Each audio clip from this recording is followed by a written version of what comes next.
Right news and details. ఉమ్మడి వరంగల్ జిల్లాలో రెండో విడత గ్రామ పంచాయతీ ఎన్నికల పోలింగ్ కొనసాగుతోంది. మధ్యాహ్నం 1 గంటలోపు వచ్చినటువంటి ఓటర్లకు మాత్రమే ఓటు హక్కు వినియోగించే అవకాశం ఉంటుందని అధికారులు తెలియజేస్తున్నారు. ఎలాంటి అవాంఛనీయ సంఘటనలు జరగకుండా పోలీసులు పటిష్ట బందోబస్తును ఏర్పాటు చేశారు. పోలింగ్ కేంద్రాలకు 200 మీటర్ల పరిధిలో 144 సెక్షన్ అమలు చేశారు. ఇక ఉమ్మడి వరంగల్ జిల్లాలో పోలింగ్ సంబంధించి మరింత సమాచారం మా ప్రతినిధి తిరుపతి అందిస్తారు. వరంగల్ జిల్లా వ్యాప్తంగా రెండో విడత గ్రామ పంచాయతీ ఎన్నికల ప్రక్రియ కొనసాగుతుంది. ఉదయం 7 గంటల నుంచే పోలింగ్ ప్రక్రియను అధికారులు ప్రారంభించారు. అక్కడక్కడ కొంచెం మందకొడిగా పోలింగ్ ప్రక్రియ కొనసాగుతున్నటువంటి పరిస్థితి అయితే కనబడుతూ ఉమ్మడి వరంగల్ జిల్లా వ్యాప్తంగా 506 గ్రామ పంచాయతీ ఎన్నికలు జరగబోతున్నాయి. ఇప్పటికే అధికారులు అన్ని ఏర్పాటు చేసి పోలింగ్ కేంద్రాల దగ్గర కూడా పెద్ద ఎత్తున ఏర్పాటు చేసినటువంటి పరిస్థితి కనబడుతుంది. ఇటు బందోబస్తు సంబంధించి కూడా పోలీస్ శాఖ సన్నద్ధమై ఎటువంటి అవాంఛనీయ సంఘటన చూసుకోకుండా గుంపులు ఎవరు కూడా అభ్యర్థులు కావచ్చు ఎవరైనా ప్రలోభాలకు గురిపెట్టకుండా కూడా పోలీసులు సన్నద్ధమైన పరిస్థితి కనబడుతుంది. ప్రజెంట్ ఇప్పుడు నేను హసంపర్తి మండలం సిద్ధాపూర్ దగ్గర పోలింగ్ కేంద్రం ఇక్కడ చూడొచ్చు. ఇక్కడ ఎటువంటి ఏర్పాటు చేశారు, ఎటువంటి బందోబస్తు చేశారు, ఎట్లా ఉంది పర్యవేక్షణ అంతా మాట్లాడదాం. సిఐ రామకృష్ణ అంతా మాట్లాడదాం. సార్, ఎట్లా ఉంది పోలింగ్ ప్రక్రియ, ఏ విధంగా కొనసాగుతుంది, మీరు ఏ గ్రామాలలో బందోబస్తు నిర్వహిస్తున్నారు, ఎట్లా ఉంది సిచ్యువేషన్? అంటే మాకు ఇప్పుడు రూట్ నెంబర్ 4 and 5 ఇచ్చారండి. మనకి బైరాన్పల్లి, సిద్ధాపూర్, హెచ్సిఎన్-తండ, అరవపల్లి, మల్లారెడ్డిపల్లి, కొత్తపల్లి అనేది ఒక విలేజ్, అది ఆల్రెడీ యునానిమస్ అయిపోయింది. ఈ 5 విలేజెస్లో అప్ టు 9 వరకు అప్రాక్సిమేట్గా 19 to 20% అయింది ఓవరాల్గా. వస్తాను అంటే మార్నింగ్ కొంత స్లో ఉండే 1 hour, కొంచెం చలి వల్ల స్లో అయినట్టుంది. ఇప్పుడు మళ్ళీ కొంచెం పికప్ అందుకుంది. ఎక్కడ కూడా ప్రశాంతంగా ఉంది, ఎక్కడ కూడా ఎటువంటి డిస్టర్బెన్స్ అనేది లేదు. మా అందరికి కూడా సఫిషియెంట్ ఫోర్స్ ఉన్నారు. 100 meters కానీ 200 meters కానీ లైన్స్ కూడా 6 o'clock వేసుకున్నారు. ఎక్కడ కూడా ఎటువంటి ఇబ్బంది లేదు, ప్రశాంతంగా జరుగుతుంది. ఏ టైం వరకు లోపలికి అనుమతిస్తారు? ఇప్పుడు 1 తర్వాత కావచ్చు లోపలికి వచ్చారు, గేట్ టోకెన్ ఇస్తారా, ఎట్లా ఉంటుంది లోపలంతా కూడా? అంటే 1 o'clock వరకు 1 o'clock వరకు వచ్చిన వాళ్ళ వరకే లోపల. అప్పటికి ఇంకా క్యూ లైన్ ఏమైనా పెద్దగా ఉంటే లాస్ట్ పర్సన్ నుంచి చిట్టీలు ఇచ్చి సీరియల్ నెంబర్స్ ఇచ్చి ఉంచడం జరుగుతుంది. 1 o'clockకి మన ఆర్ఓ గారి ఆదేశాల మేరకు వాళ్ళ సంబంధించి పోలింగ్ సిబ్బంది ద్వారా గేట్ క్లోజ్ చేయడం అవుతుంది.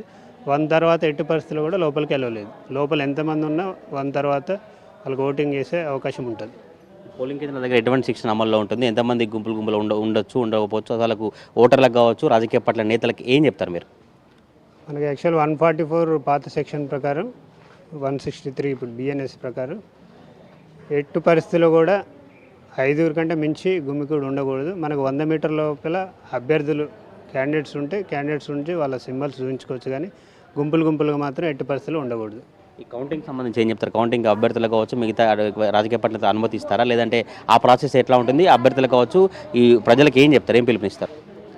కౌంటింగ్ ఇప్పుడు మార్నింగ్ పోలింగ్ ఏజెంట్స్ ఉంటారు, వాళ్ళు 1 వరకు ఉండి వాళ్ళని మనం బయటికి పంపించడం అవుతుంది. మళ్ళీ 1:45 వరకు కౌంటింగ్ ఏజెంట్స్ ఉంటారు. Counting agents sarpanch candidates, ward మెంబర్స్తో పాటు వాళ్ళ ఒక ఏజెంట్, అంటే ఒక 1+1 మాత్రమే ఏలో ఉంటుంది. వాళ్ళందరినీ కూడా ఒక కేటాయించిన గదిలో కూర్చోబెట్టి 1 by 1 ఓన్లీ సింగిల్ ఒక వార్డు మెంబరు వాళ్ళ ఏజెంట్, ఎంతమంది వార్డు మెంబర్స్ ఉన్నారో ఒక వార్డులో పోటీ చేసిన వాళ్ళ అభ్యర్థులు వాళ్ళ ఏజెంట్ల వరకు లోపలికి వెళ్ళి 1 వార్డు కౌంటింగ్ ఉంటుంది.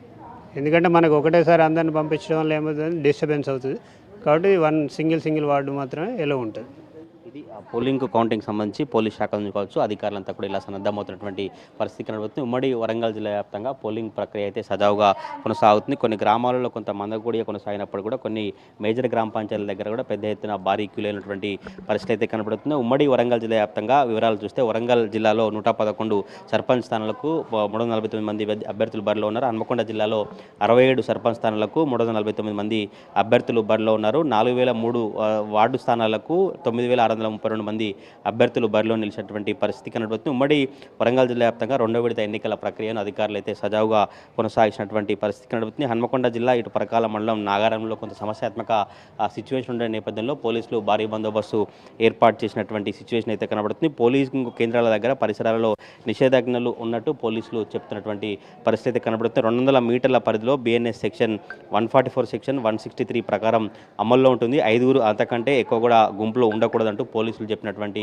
పరిస్థితి అయితే కనబడుతుంది. ఉమ్మడి వరంగల్ జిల్లా వ్యాప్తంగా 506 స్థానాలకు ఎన్నికల ప్రక్రియ అయితే కొనసాగుతుంది. మధ్యాహ్నం 1 గంటల వరకు ఎన్నికల పోలింగ్ ప్రక్రియ కొనసాగి తర్వాత 2 గంటల నుంచి కౌంటింగ్ ప్రక్రియ కొనసాగుతుంది. ఏ రాజకీయ పార్టీల నేతల అభ్యర్థులు గెలుస్తూ ఉన్నారు, ఎటువంటి పరిస్థితులు ఉన్నాయి, ఎటువంటి పోలింగ్ జరుగుతుంటే కూడా అనేక మంది చర్చించినటువంటి పరిస్థితి కనబడుతుంది. మధ్యాహ్నం 1 గంట వరకు ఎవరైతే లోపల ఉంటారో వారు మాత్రమే ఓటు హక్కు వినియోగించే విధంగా అధికారులు అన్ని ఏర్పాట్లు చేసినటువంటి పరిస్థితి కనబడుతుంది. ఉమ్మడి వరంగల్ జిల్లా వ్యాప్తంగా సజావుగా 2వ విడత గ్రామ పంచాయతీ ఎన్నికల ప్రక్రియ అయితే కొనసాగుతా ఉంది. కెమెరా పర్సన్ పవన్తో తిరుపతి ప్రైమ్ న్యూస్ వరంగల్ నుంచి.